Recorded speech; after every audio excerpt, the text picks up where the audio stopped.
Welcome to the Damp Detectives podcast, investigating the causes of and the solutions to damp and mould in your home. Hi, hello, welcome back to Damp Detectives. I'm still here with Robert Horn, CEO of Damp Detectives. We've been talking, Robert, about people's understanding of ventilation and getting the air clear and methods of how to do this and how we perceive the way to do it. But overall, the whole arching industry, how do you change the mindset of that industry? Right. Well, it's changing the mindset. If you tell somebody, if you, as an example, you were born and for the next 50 years, they said to you, you're an elephant. And everybody referred to you as an elephant. And then after 50 years, somebody said to you, are you a human or an elephant? You go, I'm an elephant. Because the mindset has been constant. And so if we go back to the 70s when we started filling up our cavities and we started sealing up our homes, any time there was condensation and mould, it was classed as lifestyle. And so everything was lifestyle. Extractor fans are sold on lifestyle condensation. You get condensation paint, lifestyle. You get thermal paint to warm up your walls. Lifestyle. And everything is drilled into you that condensation is lifestyle. I've been teaching since 2006 in Damp Detectives. I've been teaching that this is absolute rubbish. And the ombudsman only last year, housing ombudsman, recognised the fact that mould and condensation in the house is not generally caused by lifestyle. So it's taken them a long time to understand what I've been preaching. But the point is, a whole industry, a multi-billion-pound industry, is running on lifestyle. And the government, everybody who advises the government, and their Humphreys, the civil servants who are being advised, they're being advised by lots of people who are selling products on lifestyle condensation. Now, condensation is a symptom, so you can't actually have lifestyle condensation. It's a symptom. So at the end of the day, it's trying to reverse. There are places in the world for all these products, but to be used properly, not used to cover up a symptom. And condensation is a symptom. And mould is a symptom. And the point is, we are still indoctrinated to look at the problem. So we look at that mould up there. How can I get rid of that mould? Oh yeah, fine, mate. And we'll clean it off and we'll paint it. I've got condensation on my windows. Oh, fine. Yeah, stick in an extractor fan. Yeah. We're addressing the symptom. We're not addressing the problem. And so this is the total indoctrination that we've had ever since the problem started with our properties being totally sealed up. So the problem isn't the condensation and the mould. The problem is the sealed up properties. And this is the message that we need to get across. Now, our friend Michael Gove, who after that tragic incident of poor old Hubbury, that little guy who died in November, it's absolutely terrible, was actually put out a letter talking about the fact that he wanted action done. Now, the action that he's asking for he was asking local authorities, and I'm going to just turn over my piece of paper so I can actually read what he was asking for. So he's asking local authorities, how many damp and mould hazard have you actually remedied? How many times have you taken enforcement? How many times have you taken civil penalty notices? How many times you've done enforcement actions? How many times you've done prosecutions? And we'd like this all listed. And if you haven't collected this information, explain why you haven't collected it. Is that going to resolve the problem? No. Because at the end of the day, the Humphreys are effectively, their mind is now trained on prosecutions, civil actions. Have we done this? Have we done that? Have we done the other? Nobody is still looking at the elephant in the room, which is the sealed up houses. which is the damp problems. Nobody is directing, nobody's standing there actually physically directing work. Donkey's years ago, I was actually a councillor. And in order to train to be a councillor, a town councillor, I watched every single episode of Yes Prime Minister and Yes Minister. And the tragic thing about it is it's all true. But it taught me to understand how generally they think in local government and that sort of thing. At the end of the day, as an example, we had this guy, I rang him up one day and said, I want you to do a job. Will you do so-and-so, please? Yes, councillor, fine. Phone goes down. Week later, I ring him up. How are you getting on with that job? Oh, it's not my job. It's not my permission. It's not my position. Well, I said, well, whose is it? Well, I don't know, but it isn't mine. So I said, well, what did you do about it? Well, I didn't do anything because it's not my position. So I said to him, look, mate, if I give you a job, if I ask you to do something, you either tell me you can't do it, or you find out who does it and you will follow it. And I said, now that I've given you that request, I am going to harangue you every week until I want you to follow who it is, chase them up, ensure it goes on, and follow that right the way through to the actual end result. Because I can't do it because I'm just a councillor. You're the guy within the system. So every week I rang him up and he started giving me reports back. Now, later on, it was noted that two civil servants were walking down the corridor and one of them said to the other, we're going to have to watch ourselves. These councillors have got brains. So the thing is, you can put out all sorts of notices, you can put out all sorts of requests, but unless there is actual training done to the people in the field to actually physically go out and understand what they're doing, there will be no change in the circumstances. Because the key word in that Gove letter was remedy. And, correct. And what you're saying is they're not... the people at the other end are not tuned to remedy. No, they're not. They're only tuned to court cases, chasing this landlord, chasing that landlord. And his word was, have you remedied any of this? That's right. And that's gone straight over their head because it's not their brief. Well, it's the same thing as saying, don't trip over that wire. So your mind is constantly, and then eventually you end up tripping over the wire. So this letter has actually taken everyone's attention away from the remedy or away from what is causing the problem. Yes, the source of the problem. And it's gone to everything else. The enforcement. Have you done this? Have you done that? So their minds are taken away directly from the one issue that we need everybody's mind on, and that is what is causing these problems and how to put them right. Now, and so they're going to be advised, inevitably lots of housing associations have got contractors that have been working for them for years. Now, these contractors will continue to do exactly what they've done for years.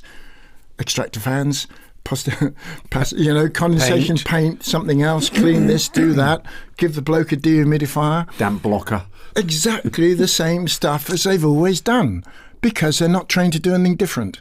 And you see, we've been doing this, we've been not indoctrinated, all right, we've been advised for the last 50 years that everything is a lifestyle issue.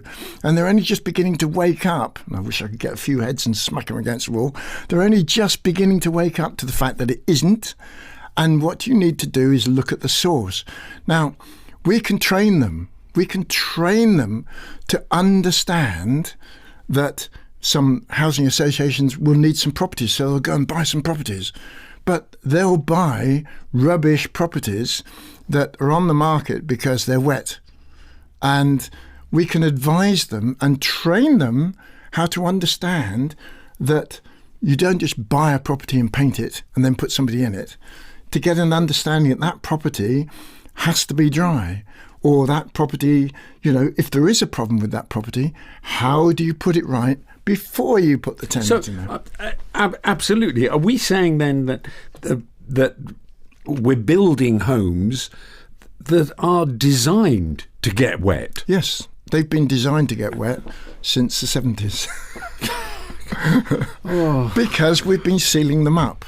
And you can't defy late nature. And now that sealing up is in the design. It's not you, it wouldn't be you, but it's not me or other people sealing up their homes. They are now being built sealed up. When Glazer did his calculations in 1958 or whenever it was on it, and all these materials are worked out on Glazer's formulae or the Woofy formulae that was brought out by Germany later on, they look at the permeability of air and moisture through these fabrics. Yep. And you can buy fabric material that is completely non-permeable. So it's not going to allow air, it's not going to allow moisture, not going to anything. It completes the sealing.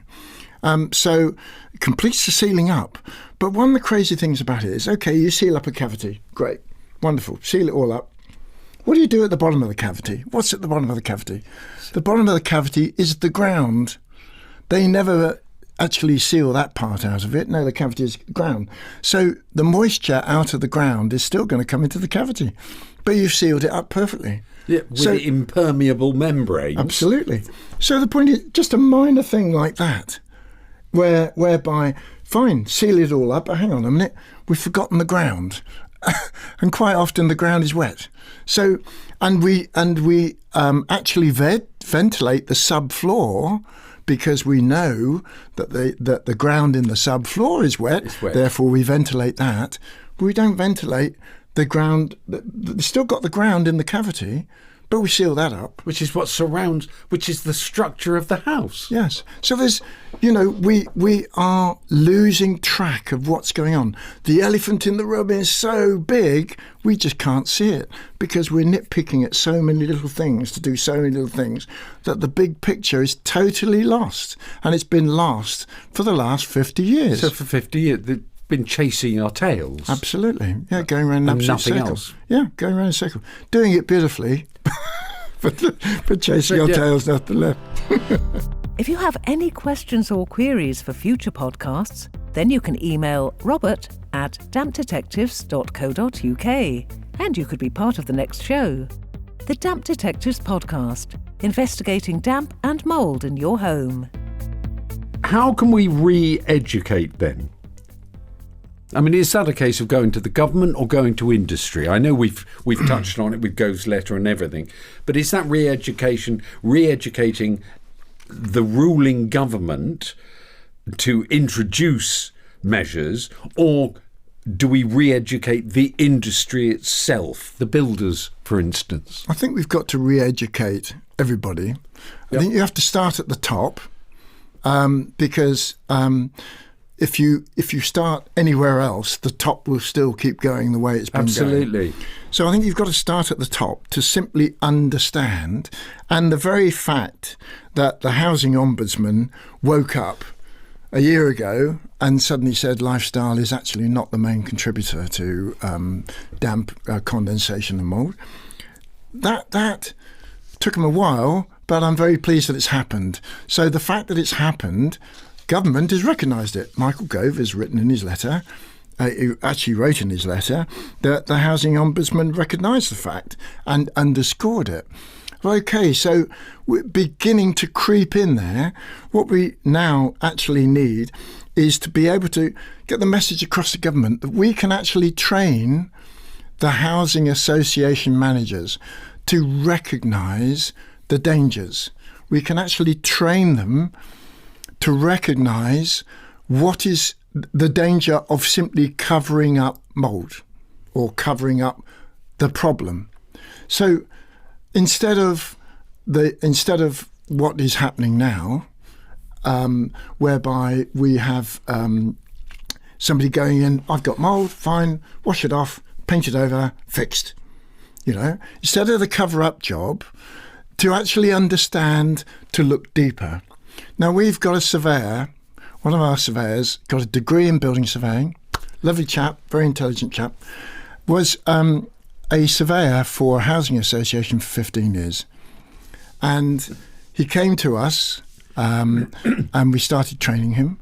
After he'd been in a classroom for 3 days, he actually sat back and he said, I've just realised I've been talking absolute rubbish for the past 15 years.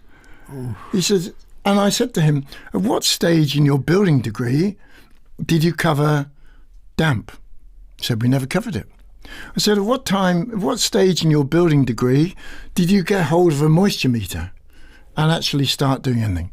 He said, I never picked up a moisture meter until after I completed the degree and I was working for the local authority. So I said, you never actually understood that you could stick a meter on the wall and get a totally false reading. He went, no, we had no ideas. We just stuck it on the wall, and if it bleeped, it was wet, and if it didn't bleep, it was dry. Absolutely. Trust the equipment. Yes, well, nobody trusts your equipment. If you've got a brain, this is the first thing you start trusting is your brain. You know, and the equipment is simply a tool to guide you by. You never trust your equipment.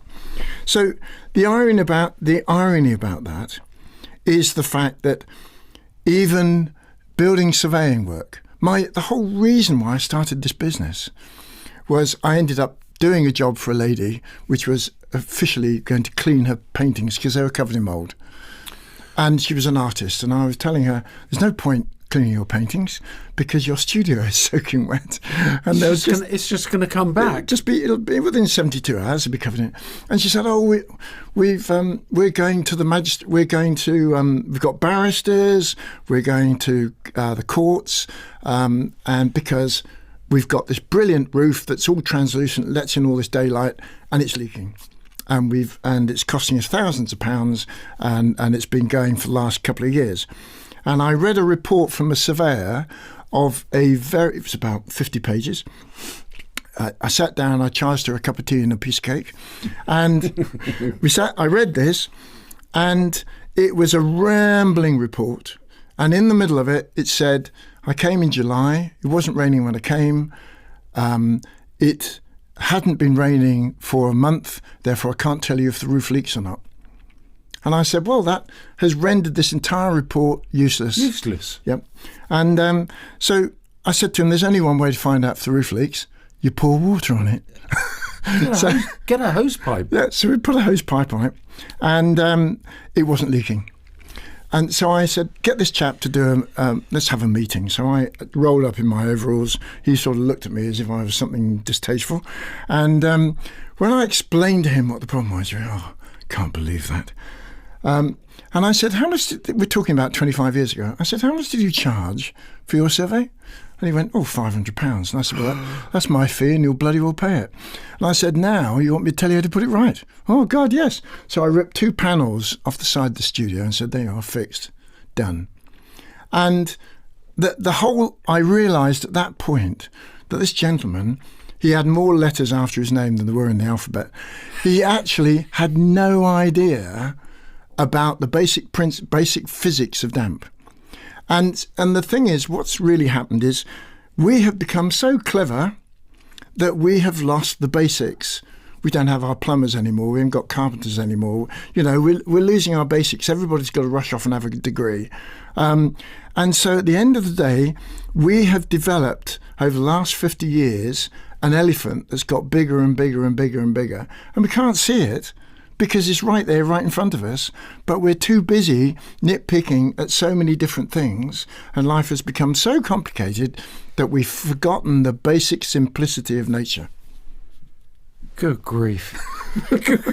I just say it's that idea that we've lost the artisan, if you like, craft of years and years ago, when problems were solved at source. Yes. This has become, like you said, a doctrine of just superficiality. Yes. So paint that, wipe that. And it's convenience as well. And of course it's convenient because it's cheaper, I would suggest, since everything boils down to money these days, is how do we cheaply resolve this issue? But the interesting thing is now we're more instantaneous. We've got to have things done instantaneously. Yep. I've got mould up there, get it fixed.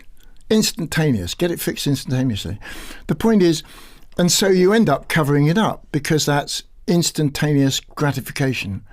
At the end of the day, it's not solving the problem. And we've lost the fact, if you're a farmer, you put seeds in, you don't expect them to be up there in 24 hours. A day later. I want my cabbage in 24 hours. No, it's going to take you a few months before that all develops. And at the end of the day, this is what's happened in our industry with housing. We want to be able to shove a house up very quickly, even though we build it in the pouring rain. We'll shove that house up and throw people in it. And we're surprised that they suddenly go, hang on a minute, this house is damp. So why is it, Robert, then, that if you, damp detectives, can see this, and if you like, going back to the source of the issue, why is it then that others simply don't address the source and simply address the system? The symptoms. What is that? Why is that mindset? I think it's probably because I'm an alien to the industry. I have come out from a different planet almost. I did 20 years at sea as a deck officer before I came ashore. Okay. And I look at moisture in a completely different way. Now, if you're in the construction industry and you are brought up on lifestyle causes condensation just and mould, what we were talking about, this superficiality. Then at the end of the day, that's what you're going to believe. If you're constantly brought up on this scenario, that's what you're going to believe. Now, I've attended various training courses to see what they do, and they have explained condensation in about 20 minutes. Condensation, warm air hitting a cold surface, you get condensation. And at Damp Detectives, we will cover condensation over 7 one-hour lectures.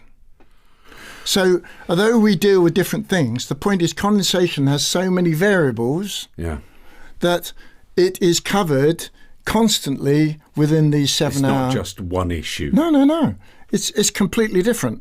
And we teach meteorology, biology, hydrostatics, physics, because you have to look. You're looking at nature. That's all you're doing, is you're looking at nature. So, Robert, we're talking about the biology of damp and that it's all from nature.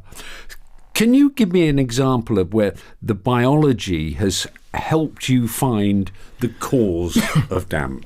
Yes. Biology that's part of our training. The physics, the hydrostatics, the biology, the meteorology. It's all part of what we experience every day in our planet. And I went to a survey a few years ago, and this chap had got a little bungalow, and the water coming off the roof would go down pipes, and it would go to a soakaway because he was out in the middle of the countryside. And a soakaway is basically where it takes the rainwater off the roof, down a pipe away from the house into the ground, and there's a nice big area where there's gravel or something that dissipates the water into the ground away. So if you can imagine, I mean, the average house will produce 1,000 litres of water when it rains, and sometimes a lot more. So he knew that he had a problem on one of the walls of his house, and he couldn't work out what it was. So I was looking at these soakaways, and as I went around a soakaway, when it's not running water away, is a dry unit, completely dry unit. So I walked around, looked at it, and said, "Okay, I can tell you that this particular pipe is obviously fractured. It's got a leak somewhere. When you do, just renew the section of pipe, and your problems will disappear." So I rang him up a month or so later, and he said, "Well, you're absolutely right, yes. We did dig up that piece of pipe and it had crushed." And he said, "But I can't work out how on earth you knew that pipe was the one." I said, "Well, it's very simple. There was a frog in it." So he said, "Well, what's that got to do with it?" I said, "Well, because a frog has to, unlike a toad has got dry skin, and a toad can go ambling all over the countryside. A frog has got very sensitive, it's got to have his skin moist, and therefore it's got to stay with water. And therefore, the reason why the frog lived in that particular drain and not the other drains that were dry is because that drain was obviously wet, that drain was obviously leaking. And therefore the frog told me where the leak was. That drain wasn't draining. Yeah. So it had crashed and it was staying wet. It was staying wet. And so the frog told me, because of his habitat, that's where it was. And so this is the whole thing about the damp surveying, is the fact that you don't just walk in and go, oh, I've got a bit of damp, got a bit of mould, got a bit of thing.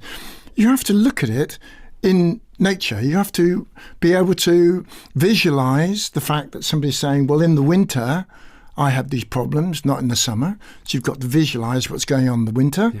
You've got to visualise the climatic conditions.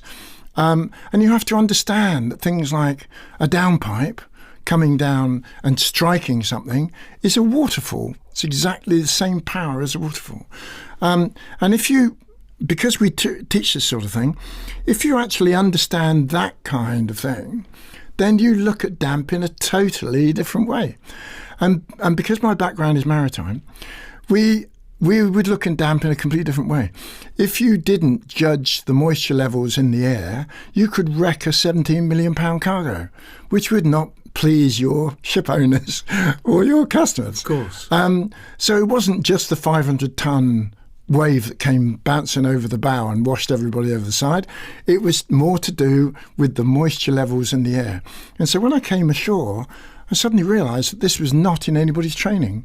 It was not in their understanding. It's not in their psyche. Just not going back to source, to nature itself. Nature itself. We've moved eons in front of that to just deal with paint and symptoms and wipe that off. Yes, and convenient. Put damp blocker on it. But what you're doing, you're coming from source, from nature itself. Nature makes a house wet.